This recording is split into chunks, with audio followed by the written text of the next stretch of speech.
رمضان كريم كريم كريم شهر عظيم عظيم عظيم رمضان كريم كريم.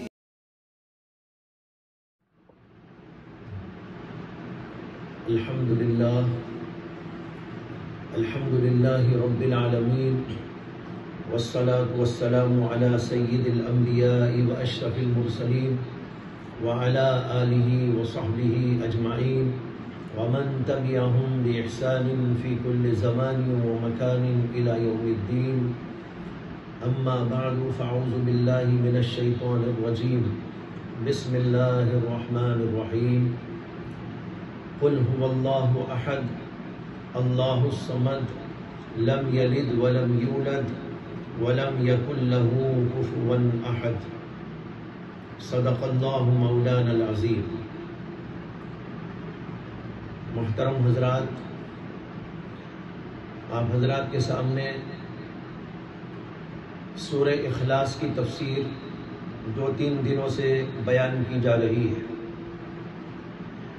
اور اس کی سب سے پہلی آیت پر گفتگو چل رہی ہے، جس میں اللہ تعالیٰ نے فرمایا قل هو اللہ احد. اے نبی صلی اللہ علیہ وسلم،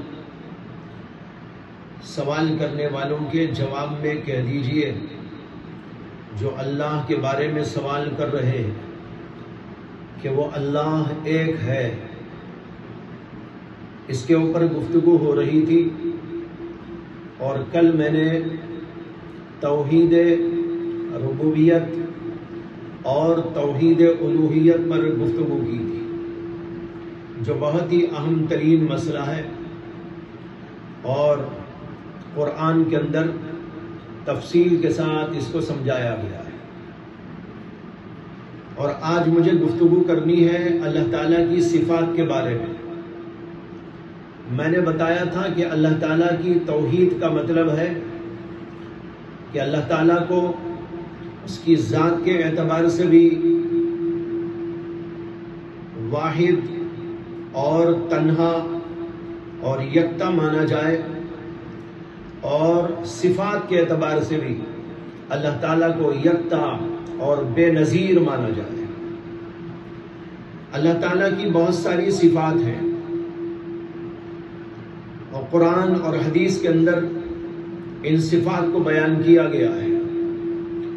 ظاہر ہے کہ اللہ تعالیٰ کی ذات صفات سے عاری اور خالی کیسے ہو سکتی ہے؟ اللہ تعالیٰ کی ذات میں بہت ساری صفات ہیں، بلکہ وہ تمام صفات کمالیہ کا جامع ہے. تمام صفات کمالیہ اللہ کی ذات کے اندر جمع ہیں.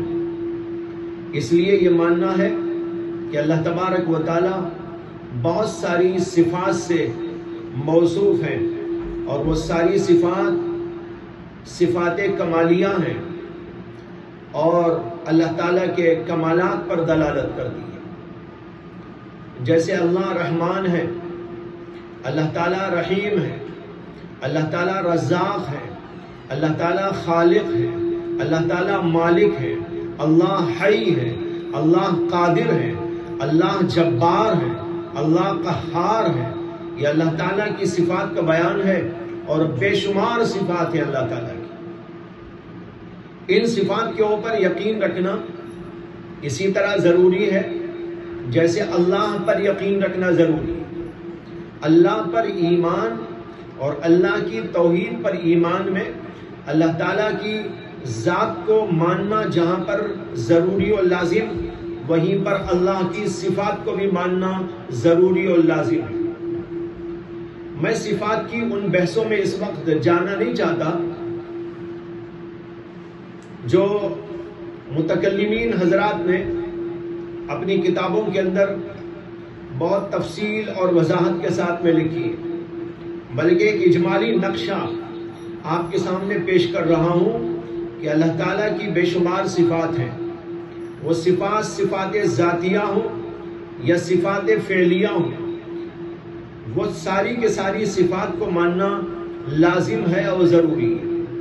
لیکن اسی کے ساتھ ایک بات یہ بھی ہے کہ اللہ تعالیٰ کی ذات کو جس طرح ہم یہ مانتے ہیں کہ وہ بے نظیر ہے، بے مثال ہے اور اس کے جیسی کوئی ذات نہیں. اسی طرح اس کی صفات کے اندر بھی ہمیں یہ یقین رکھنا ہے اور عقیدہ رکھنا ہے کہ اللہ تعالیٰ کی صفات بھی یکتائی کو لیے ہوئے ہیں. وہ بے نظیر صفات ہیں. کسی مخلوق کی صفت اللہ کی صفت کی طرح نہیں. اللہ تبارک و تعالیٰ کی صفات بے نظیر ہیں، بے مثال ہیں. اسی لیے اللہ تعالیٰ نے قرآن میں فرما دیا لیس کمثلہ شیء، اللہ کے جیسی کوئی چیز نہیں اور کوئی چیز اللہ کے جیسی نہیں. دونوں میں زمین و آسمان نہیں، ہزاروں زمینوں ہزاروں آسمانوں کا فرق ہے. چہ نسبت خاک را بعالم پاک، اللہ کی ذات کہاں، اللہ کی صفات کہاں، اللہ کا جلال کہاں، اللہ تعالیٰ کا جمال کہاں، اللہ کی قدرت کہاں، اللہ کا علم کہاں. اور اس کے مقابلے میں مخلوق کی قدرت، مخلوق کا علم، مخلوق کا کمال، مخلوق کا جمال، دونوں میں کوئی نسبت موجود نہیں ہے. اللہ تو شایان شان ہے اپنے، اور اس کے جیسی کوئی اور چیز نہیں. اس کو کہتے ہیں کہ اللہ تعالیٰ کی صفات میں اس کو یکتا مانا جائے کہ کسی مخلوق کی مشابہت اس کو نہ دی جائے. یہ نہیں کہیں گے اللہ دیکھتا ہے تو ہم جیسا، اللہ کچھ کرتا ہے تو ہم جیسا، بلکہ اللہ تعالیٰ تو اپنے شایان شان دیکھتے ہیں، اپنے شایان شان بولتے ہیں، اپنے شایان شان کرتے ہیں. مخلوق سے کوئی مناسبت اور مخلوق سے کوئی مشابہت اللہ تبارک و تعالیٰ کی صفات کو نہیں. یہ ماننا ہے، اس کو کہتے ہیں اللہ تعالیٰ کی صفات میں یکتائی کو ماننا. اس کا نام ہے توحید صفاتی. یہاں پر آ کر دو قسم کے لوگ گمراہ ہو گئے اللہ کی صفات کے بارے میں. ایک وہ لوگ گمراہ ہو گئے جنہوں نے اللہ کی صفات ہی کا انکار کر دیا. انہوں نے کہا اللہ تعالیٰ کی کوئی صفات نہیں، بس اللہ ذات ہے، ذات، اس کے لیے کوئی صفت وہ ماننے کے لیے تیار نہیں. ایسے لوگوں کو معطلہ کہتے ہیں، جنہوں نے اللہ تبارک و تعالیٰ کی صفات کا انکار کر دیا اور یہ کہا کہ اگر ہم اللہ کو ماننے کے ساتھ اس کی صفات کو مانتے ہیں تو بہت سارے خداؤں کو ماننا لازم آ جائے گا، اور یہ کہنا پڑے گا کہ اللہ جیسے ہے، ایک رحمان ہے، ایک رحیم ہے، ایک خالق ہے، ایک مالک ہے، اور ایک فلاں ہے اور ایک فلاں ہے.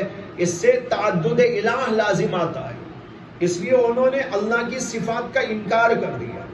یہ گمراہ فرقہ ہے، اہل سنت سے خارج.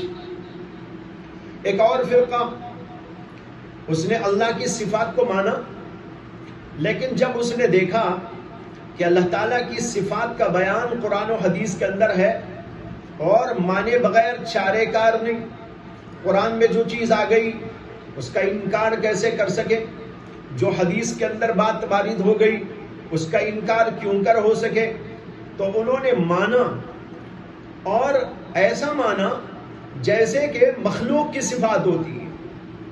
انہوں نے سمجھا اللہ بھی ایسے ہی دیکھتا ہے جیسے ہم، اللہ ایسے ہی بولتا ہے جیسے ہم، یعنی اللہ کی صفات کو مخلوق کی صفات کے مشابہ قرار دے دیا. یہ دوسرا گمراہ فرقہ ہے، اور اس فرقے کو مشبہہ کہا جاتا ہے. یہ وہ لوگ ہیں جو اللہ تعالیٰ کی صفات میں گویا کہ مخلوق کو شریک کر رہے ہیں، اور ایسا مان رہے ہیں اللہ تبارک و تعالیٰ کو جیسا کہ مخلوق. یہ بھی گمراہ فرقہ ہے. اور ہم کو حکم یہ دیا گیا ہے کہ اللہ تعالیٰ کو جیسے بے نظیر ماننا ہے، اسی طرح یہ بھی ماننا ہے کہ وہ اپنی صفات کے اعتبار سے بھی یکتا اور بے نظیر ہے. کس کا علم اس کی طرح ہو سکتا ہے، کس کی قدرت اس کی قدرت کے برابر ہو سکتی ہے اور کس کا فعل اللہ کے فعل کے برابر ہو سکتا ہے؟ ظاہر ہے کہ دونوں کے اندر بہت بڑا فرق ہے۔ اگرچہ ہم بھی کچھ کرتے ہیں، مخلوق بھی کچھ کرتی ہے، مخلوق بھی کچھ جانتی ہے، مخلوق بھی دیکھتی ہے، مخلوق بھی سنتی ہے، مخلوق بھی بولتی ہے، مخلوق بھی کچھ کام کرتی ہے، انسان بھی بہت کچھ کرتا ہے، بہت کچھ دیکھتا ہے، بہت کچھ بولتا ہے، بہت کچھ سنتا ہے، لیکن اللہ کے شایع نشان وہ دیکھتا ہے، وہ سنتا ہے، وہ بولتا ہے، وہ ہم جیسا نہیں بولتا، وہ ہم جیسا نہیں سنتا، وہ ہم جیسی صفات نہیں رکھتا، بلکہ اللہ کی صفات تو اس کے شایع نشان ہے۔ بعض صفات قرآن کریم کے اندر ایسی آئی ہیں، جیسے اللہ کے لیے ہاتھ کا لفظ آ گیا، ید اللہ فوق ایدی، اللہ کا ہاتھ ان کے ہاتھوں پر ہے۔ کہیں پر اللہ تعالیٰ کے لیے آنکھ کا ذکر آیا، انک باعیننا، اے نبی علیہ السلام آپ ہماری آنکھوں کے سامنے ہیں، یہاں پر آنکھ کا ذکر آیا ہے۔ اسی طرح بعض احادیث کے اندر انگلیوں کا ذکر آیا ہے، اور یہ فرمایا گیا کہ تمام دنیا کے انسانوں کے دل اللہ تبارک و تعالیٰ کی دو انگلیوں کے درمیان ہے، وہ جیسا چاہے ان کو الٹتا اور پلٹتا رہتا ہے، یہاں پر انگلیوں کا ذکر آیا۔ اسی طرح قرآن کریم کے اندر اللہ تعالیٰ کے لیے ساق یعنی پنڈلی کا ذکر آیا۔ اسی طرح احادیث کے اندر آیا کہ اللہ تعالیٰ نازل ہوتے ہیں، جیسے حدیث میں آتا ہے کہ نبی اکرم صلی اللہ علیہ وسلم نے فرمایا کہ جب 2/3 رات گزر جاتی ہے اور 1/3 رات باقی رہ جاتی ہے تو اللہ تبارک و تعالیٰ پہلے آسمان پر اترتے ہیں، یہاں پر اترنے کا ذکر آیا۔ اسی طرح بعض احادیث کے اندر ہنسنے کا ذکر آ گیا۔ اب یہاں سوال یہ پیدا ہوتا ہے کہ اللہ تعالیٰ آتے ہیں، جاتے ہیں، چڑھتے ہیں، اترتے ہیں، اور اللہ کے لیے ہاتھ کا ذکر آیا، اللہ کے لیے آنکھ کا ذکر آیا، اللہ کے لیے پنڈلی کا ذکر آیا، اسی طریقے پر عرش کے اوپر بیٹھنے کا ذکر آیا، الرحمن علی العرش استوى۔ تو یہ جتنی صفات اللہ کی ہیں، اس میں ہمیں یہ یقین اور عقیدہ رکھنا ہے کہ یہ سب صفات اللہ کی ہیں، لیکن ایسی نہیں جیسے کہ مخلوق کی، جیسے ہمارے ہاتھ، جیسے ہماری آنکھ، یا جیسے ہمارا چہرہ، یا جیسے ہمارا اترنا، یا ہمارا چڑھنا، یا ہمارا بیٹھنا، یہ سب صفات اللہ کے لیے ثابت ماننا بھی ہے، لیکن یہ بھی ماننا ہے کہ اللہ ان صفات کے اندر یکتا ہے، مخلوق کے جیسا نہیں، وہ ہمارے جیسا دیکھتا نہیں ہے، وہ ہمارے جیسا سنتا نہیں ہے، وہ ہمارے جیسا چڑھتا اور اترتا نہیں ہے۔ ہمارے چڑھنے اور اترنے میں، ہمارے بولنے اور سننے میں، ہمارے دیکھنے اور کرنے میں، اور اللہ کے ان افعال کے کرنے میں، اللہ کی ان صفات میں زمین و آسمان نہیں، ہزاروں زمینوں ہزاروں آسمانوں کا فرق ہے۔ اسی لیے آتا ہے کہ ایک طرف یہ عقیدہ رکھو کہ یہ صفات اللہ کے لیے ثابت ہے، اگر ان کا انکار کرتے ہو تو گمراہ ہو جاؤ گے، اور دوسری طرف یہ بھی مانو کہ یہ صفات اللہ کی، اللہ کے شایع نشان ہے، مخلوق کے جیسی ہے۔ اگر ہم اللہ کو مخلوق کے جیسا مانیں تو ظاہر بات ہے یہ اللہ تعالیٰ کی شان میں گستاخی، اور یہ بالکل غلط عقیدہ ہوگا۔ اس لیے دونوں کے درمیان یہ بات ماننا ہے، ایک طرف یہ ماننا ہے، انکار نہیں کرنا ہے کہ صفات اللہ کی ہیں، اور دوسری طرف یہ ماننا ہے کہ وہ ہم جیسی صفات والا نہیں، وہ صفات اپنے شایع نشان رکھتا ہے۔ یہ دو چیزیں ہیں، اس کو ذہن کے اندر رکھنا ہے۔